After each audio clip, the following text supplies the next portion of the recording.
the green infrastructure of America. We had hoped that we could give this president an opportunity to have a signature infrastructure initiative to create jobs, to improve the quality of life, to just do so much for our country and on the ongoing, not only the jobs it created by building, but the commerce it would promote.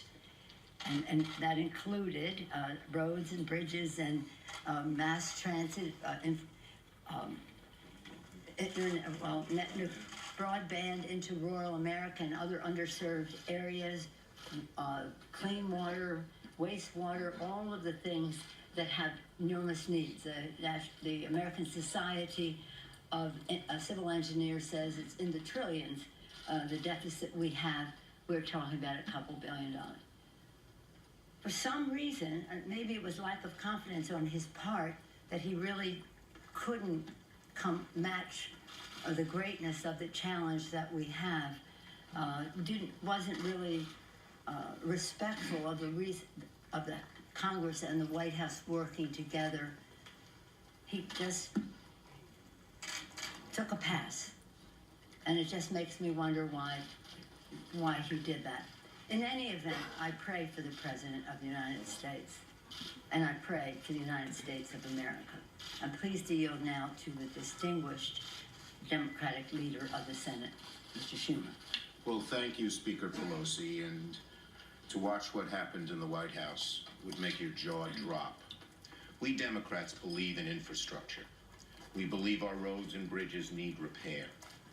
We believe that rural America, as well as inner city America, needs broadband. We believe that to bring clean, new energy around the country, we need a power grid, modernized and updated. We believe in modernizing our transportation fleet with electric cars. We believe in all these things. And so, despite signals in the previous few weeks that he might not be serious, we went forward. We came here very seriously. The president asked in his letter last night, where would Democrats spend the money on infrastructure? I was prepared to give him a 35-page plan detailing this in all the areas I mentioned and more that have the broad support of Senate and House Democrats. We were interested, we are interested in doing infrastructure. It's clear the president isn't. He is looking for every excuse, whether it was let's do trade first, or whether it was he's not going to pay for any funding, or whether today that there are investigations going on. Hello? There were investigations going on 3 weeks ago when we met. And he still met with us. But now that he was forced to actually say how he'd pay for it, he had to run away. And he came up with this pre-planned excuse. And one final point. It's clear that this was not a spontaneous move on the president's part. It was planned. When we got in the room, the curtains were closed. The president, there was a place for him at the front so he could stand and attempt to tell us why he wouldn't do infrastructure. And of course, then he went to the Rose Garden with prepared signs that had been printed up long before our meeting.